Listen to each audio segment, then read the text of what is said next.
কৰিছে, যাৰ যাৰ প্ৰেক্টিচ হৈ গৈছে, তেওঁলোকে কি ডিফাৰেঞ্চ পাইছে এতিয়া, ফাৰ্ষ্ট, ছেকেণ্ড আৰু থাৰ্ড?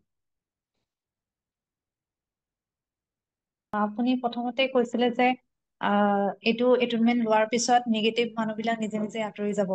এইটো হুম মোৰ লগত একদম মিৰাকলৰ নিচিনা হৈছে।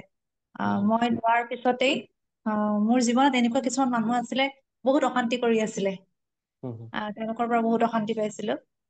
তেওঁলোক নিজে নিজে আঁতৰি গুচি গ'ল, একদম নিজে নিজে গুচি গ'ল, বহুত দূৰলৈ গুচি গ'ল। এতিয়া তেওঁলোকো হেপ্পী তাত, মই ইয়াতে হেপ্পী।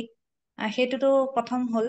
আৰু এতিয়া পতককে মানে কেতিয়াবা এনেকে ক'ব নালাগে, হুম হুম তথাপিও কৈছো যে কেতিয়াবা আবাহন নকৰাকেও যদি মই অকল চকুটো মুদি কেতিয়াবা ইমাৰ্জেঞ্চিত চকুটো মুদিও যদি চকুৰে বা মাষ্টাৰ চিম্বলটো দি পেলাই মই কিবা এটা হুম উইচ কৰো, বা সেই চিটুৱেশ্যনটো ধৰি লওক ঠিকে ঠাকে থাকিবৰ কাৰণে খুব ধুনীয়াকে হয়। আৰু মই কৈছো মোৰ অকণমান ডেণ্টেল প্ৰব্লেম হৈ আছিলে, হুম তাৰ কাৰণে ডক্টৰৰ ওচৰত গৈ আছো।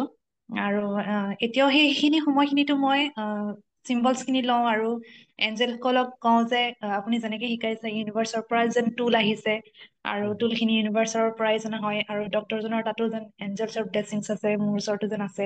আৰু হুম সেই এঞ্জেলছ খিনিয়ে যেন মোক ট্ৰিটমেণ্ট কৰি আছে, আৰু একো কষ্ট নোপোৱাকে। অলপমান ভয়াতুৰ মই আৰু সেই একো কষ্ট নোপোৱাকে যেন গোটেইখিনি হৈ যায়।